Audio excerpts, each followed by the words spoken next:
Di na nakapalagpas ang mga pulis ang 6 na Chinese national na nahuli sa akto sa operasyon ng illegal online gambling.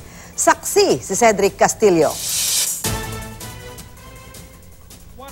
Sinalakay ng mga pulis ang isang bahay sa loob ng isang village sa Makati na ginagamit di umano sa operasyon ng illegal online gambling. Pagpasok sa bahay, tumambad sa kanila ang ilang Chinese national.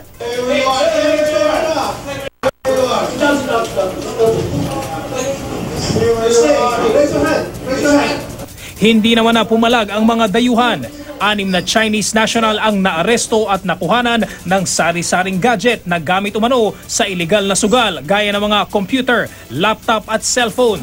Dinala na mga suspects sa Regional Special Operations Unit sa Camp Bagong Diwa.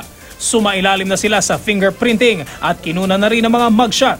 Hindi na nakuna ng pahayag ang mga suspect. Ayon sa NCRPO, may nagtimbre sa kanila tungkol sa illegal na gawain ng mga suspect, kaya nagkasa ng case build-up operation hanggang sa maaresto ang mga ito. Hindi lang ito yung ating ibang minamanmanan. Yung iba talaga nagrerenta sila ng mga malalaking mga business establishment. But in this particular case, at kagaya rin ng ibang tinitingnan din natin, mga kabahayan sa mga post villages ang kanilang pinupuntahan. Illegal gambling is a crime. And yes, that's a transnational crime. Ako si Cedric Castillo, ang inyong saksi.